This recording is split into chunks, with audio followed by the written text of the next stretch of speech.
€3 duhet të paguajnë familjarët e pacientëve të moshës mbi 15 vjeç për të qëndruar një ditë në Spitalin e Prishtinës.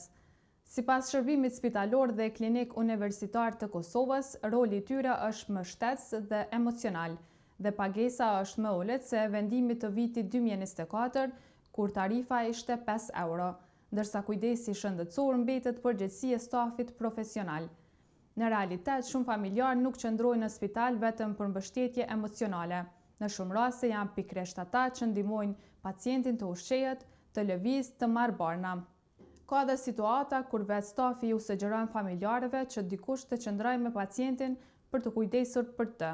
Kjo krijon një paradoks, nëse prezenca e shoqëruesit bëhet pothuajse e domosdoshme për kujdesin e pacientit, a është drejtë që ai person të paguajë për të qenë aty?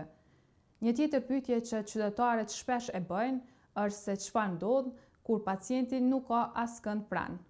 Në shumë raste, familjarët janë ata që dalin për të blerë barna apo gjëra të tjera.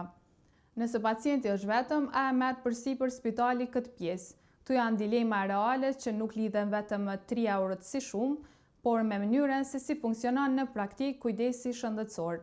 Apo paguajnë qytetarët për një shërbim shtesë apo për një rol që shpesh janë të detyruar ta marrin vetë?